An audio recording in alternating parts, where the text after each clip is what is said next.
Jumpa lagi di channel Saham Online. Pada kesempatan kali ini kita akan membahas tentang 7 kesalahan investor pemula.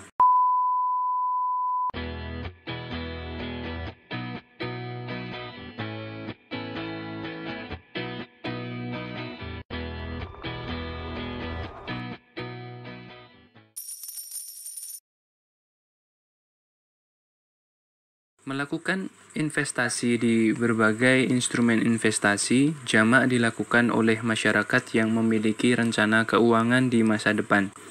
Namun, masih saja ada sebagian investor pemula melakukan kesalahan investasi yang berakibat pada hasil investasi yang didapatkan.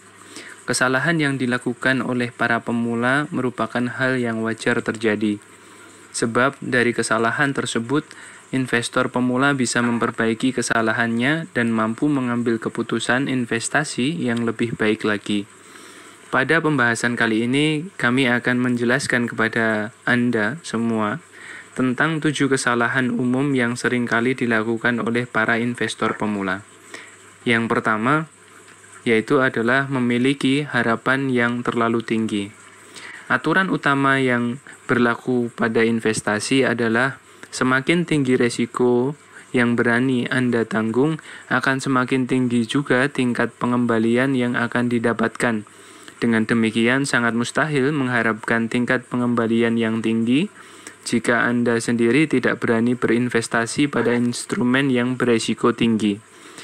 Nah, yang kedua, Anda tidak memiliki tujuan investasi yang jelas. Tujuan investasi ini sangat erat kaitannya dengan jumlah uang yang diharapkan di masa depan, jangka waktu pengembalian investasi, dan tingkat resiko investasi yang berani Anda tanggung. Kesalahan yang ketiga adalah tidak mendiversifikasikan investasi. Diversifikasi maksudnya menyebar portofolio yang dimiliki ke berbagai jenis risiko investasi yang ada dengan tujuan mengurangi tingkat kerugian yang bisa saja terjadi.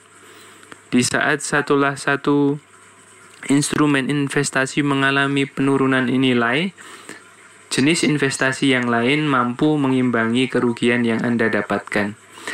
Hal seperti ini tentu saja tidak bisa Anda dapatkan jika menginvestasikan seluruh uang Anda pada satu jenis instrumen investasi saja. Nah, kesalahan yang keempat adalah salah menilai kinerja. Seperti yang sudah kami jelaskan, bahwa masing-masing instrumen investasi ada yang memberikan hasil yang optimal dalam jangka panjang, seperti saham, dan ada juga yang memberikan hasil investasi yang optimal dalam jangka pendek di bawah 3 tahun. Jika saat ini Anda berinvestasi di pasar saham dan melihat dalam 1 atau 2 tahun kinerjanya berfluktuatif dan cenderung menurun, maka jangan mudah panik dengan hal tersebut. Saham sangat wajar mengalami fluktuasi dalam jangka pendek. Oleh karena itu, jenis investasi yang satu ini lebih cocok untuk tujuan keuangan jangka panjang di atas 10 tahun. Yang kelima, tidak mengevaluasi investasi secara teratur. Kesalahannya adalah tidak mengevaluasi investasi secara teratur. Meskipun investasi ditujukan untuk masa depan, melakukan peninjauan atau evaluasi terhadap investasi secara teratur perlu untuk dilakukan. Kami lebih menyarankan untuk meninjau investasi yang dilakukan minimal 3 bulan sekali secara rutin dan berkelanjutan. Kesalahan yang keenam adalah Anda salah dalam memperhitungkan risiko. Tidak ada investasi yang tidak memiliki resiko sama sekali. Semua jenis investasi pasti beresiko, dan yang membedakannya hanya tingkat resiko yang dimiliki. Jika Anda masih muda dan memiliki profil risiko yang agresif, maka tidak ada salahnya untuk mengambil risiko yang lebih tinggi untuk mendapatkan imbal hasil yang juga lebih tinggi.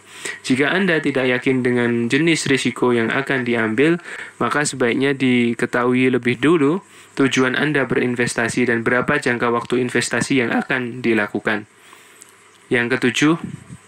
Kesalahan yang ketujuh adalah Anda tidak memperhitungkan inflasi tahunan. Inflasi merupakan kenaikan harga secara umum di dalam perekonomian yang berdampak pada penurunan daya beli masyarakat. Inilah yang menjadi salah satu penyebab mengapa nilai uang Anda yang Anda miliki semakin menurun setiap tahunnya.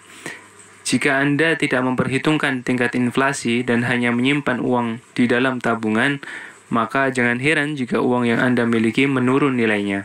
Rata-rata tingkat inflasi Indonesia antara 3-8% per tahun. Dan sebagai investor yang cerdas, Anda harus mampu menemukan instrumen investasi yang memiliki tingkat imbal hasil yang lebih tinggi dari laju inflasi tersebut. Saya rasa cukup sekian materi kali ini. Semoga berguna. Sampai jumpa di pertemuan berikutnya dengan materi yang berbeda.